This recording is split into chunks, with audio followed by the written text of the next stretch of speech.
My family wants to reconnect after 6 years. So this is a long story and English is not my first language. Please bear it with me. These are all fake names. I, 45M, was married to my high school sweetheart Sarah 45F. We had 4 daughters, Jane 24F, Tori 22F, Brianna 21F and Claire 18F. I met Sarah when we were 14 and we started dating right away. My parents loved Sarah and she became like the daughter they never had. I remember my father sitting me down and giving me advice of good communication with each other. Think before you make any decision. That type of stuff. Sarah and I were dating for 7 years at the time when we found out she was pregnant with Jane. We were both over the moon, got married soon after and went on to have our beautiful family. The only problem was my brother Jack 43M. Jack always had a crush on Sarah. It kind of harmed my relationship with him, but I tried to let it go because he was my brother and because Sarah also knew and had reassured me that she didn't have feelings for him.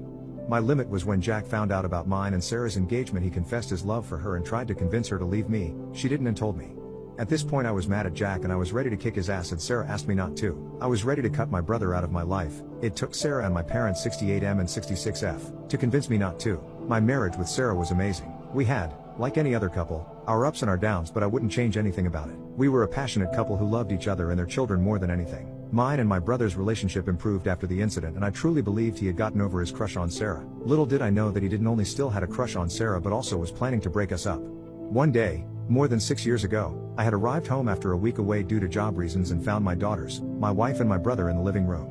Sarah and my daughters were crying and when they saw me they started to scream at me. Sarah asked, "How could you have done this to me?"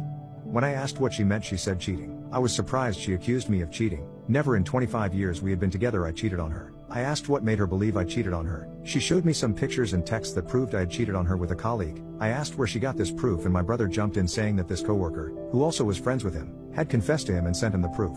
I started crying and begged Sarah to believe me. I told her that this was Jack's doing. She slapped me in the face and kicked me out. Before I left, Jane and Tori called me all kinds of names. The one who pained me the most was "You are a disgrace to our family." For a long time I tried to make Sarah and the girls see reason and to make them understand that I would never cheat, but sadly it was all in vain. My parents disowned me and my dad said if I was a man I would make the divorce easy. Before the end of the year me and Sarah were already divorced and my daughters didn't want to see me. In the beginning of 2017, Sarah and Jack got married. My daughters sent me a message saying that they hated me and didn't want anything to do with me and that they had a new father figure in their lives. It was hard, but with a lot of therapy I learned to move on. I always held on hope my family would find the truth, but I learned to live with the possibility they never would. 5 years went by without any contact with anyone from my family until a few days ago. I received a call from an unknown number. When I picked up I said, "Hello, who is this?" And I heard sobs from the other side. It was my mom. She said they were sorry and wanted to meet me. I asked why and my mom said my family had found the truth about everything but this was a matter to be discussed personally. I told my mom that when or if I felt ready to meet them I would call her, but I didn't want to be contacted by no one until or unless I said something back. She told me she understood and that she missed me. We said our goodbyes, but to be honest I still don't know what I should do. A few people have asked me for an update, so here it is. So I arrived at my parents' Saturday morning. I rang the door and my mom opened it. She started crying and hugged me. It was a bit of a reward for me. My dad gave me a handshake and I got in. My mom started trying to make small talk. She asked me how I was. She then commented that I looked way better and that I lost weight. I replied, "When you're depressed you forget to eat." I then asked how they found out. My mom said that Jack was wasted and had an argument with Sarah and something like I didn't plan all this so I would take with your SHT. Sarah then forced him to confess. Sarah and my daughters wanted to contact me but my mom said it would be better if just she contacted me. I started laughing. My dad was a little mad and asked me what's so funny. I said that my brother probably spent years trying to separate me and Sarah and blew it all up. All he had to was be quiet and he could continue with his beautiful life. I then asked my parents if they could imagine how would our lives be if they and Sarah didn't try to convince to forgive my brother after he tried to convince Sarah to run with him. My dad started crying. It was the first time in my 45 years of life that I had seen my old man crying. He started to apologize saying he was an awful father but that he, my mom, Sarah and my daughters were all sorry. I was able to not cry and I told them that I would love to reconcile but it would take time. My mom asked me if she could give the green light to Sarah to contact me. I said yes. They then asked more about my life as they wanted to know how I was doing. Overall, it was better than I expected. The next day, Sarah sent me a message and asked me if she could call me. I replied a few hours later that she could. Not even 5 minutes later she called me. She asked me how I was. I told her that given the circumstances I could be worse. I asked how she and our daughters were. She said that they are not so good. After my brother confessed, Sarah and my daughters felt remorseful and kicked my brother out. I asked Sarah a few questions. Why did she marry Jack so quickly and how come she didn't believe me? She started crying. She said that during and after our divorce, my brother had been her rock. Sarah said that they eventually started dating and they got married because, and I was shocked to hear this, she got pregnant. I was a bit taken back when I heard it. I asked if she could repeat it and she did. I told her that I needed time. I warned that the chances of us getting back together are not looking good and I didn't want her to have false hopes. She cried a bit more but said they understood. She ended the conversation with, "Hey, I love you, I just said goodbye." My mom was the bridge of communication between me and my daughters. I messaged her that I wanted to meet my daughters in a public place and she recommended a park and we met yesterday. When I got there, my daughters had already arrived. I only had a few seconds to process seeing them for the first time in more than half a decade because Jane, my 24-year-old, jumped on me.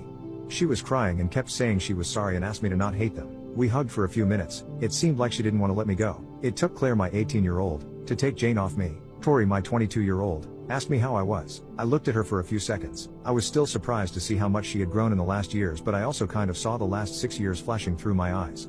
For a while after the divorce, I just looked at pictures of me, Sarah and the girls together and remembering the good old days and started wondering if living was still worth it. After a few seconds, I told Tori I had gotten a cat. I said that he was a great cat and my best friend, and if it wasn't for him I wouldn't be here speaking to her. As soon as I said this, all my daughters started crying. I was looking at them, crying inside but somehow still able to maintain my posture. They all said they were sorry for not believing me and begged me to forgive them. I told them I still loved them more than anything, but it would take time for me to truly forgive them and that they would have to show me by their actions and not their words how sorry they were. I noticed Jane was wearing a ring, so I asked her about it. She told me she had gotten married to her longtime boyfriend 2 years ago. At this point I was about to burst into tears knowing I had missed my daughter's wedding. I just asked if he walked down the aisle and she quietly said yes. I just couldn't do it anymore and started crying my heart out. I had to sit down. That a-hole stole everything I held dear and robbed me of one of the moments I was longing the most for, walking my daughter down the aisle. I was ugly crying and I could tell Jane was sad as well. I told her that I would get over it and not to worry about it. She just hugged me again silently. We stayed like that for what seemed a long time. After we broke off the hug, Jane said she was sorry once again. I told my daughters that I needed a few days but I would like to go on family therapy with them. They agreed. Me and my daughters were catching up about each other's lives and it felt good to have a normal conversation with them. They gave me their phone number, we said our goodbyes and I hugged every single one of them tightly for a long time. I would like to start by thanking everyone for their support.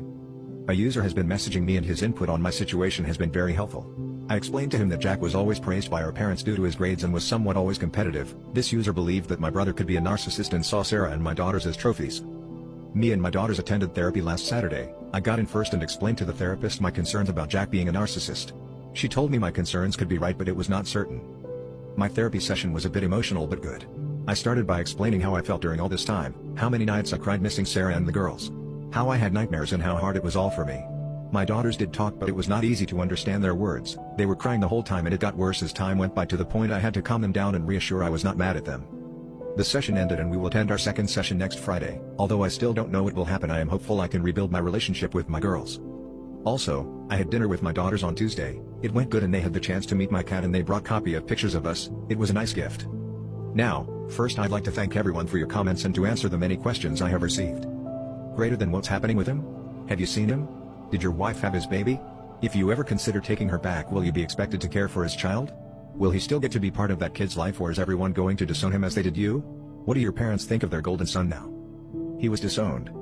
No. She did. Even if I don't take her back, I would like to have a relationship with my nephew.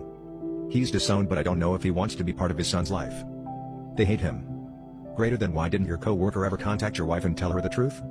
I am sorry if I made it confusing to understand, but after my brother showed the proof we contacted my co-worker and she admitted doing it. Once again I am sorry if I made it hard to understand. Greater than at the end of all of that, at the end of the day, do you still love her? Would being with her make you happy? Would you ever be able to let go of the resentment? Are you ever going to be able to touch her without seeing your brother's hands on her? You've had to live for 6 years without her. Can you live the rest of your life without her? I will always love her if I move on, but that's not always enough. I still don't know. Maybe. That's something I have not thought about. I really don't know. I can, but I still don't know if that's what I want. The end, for now.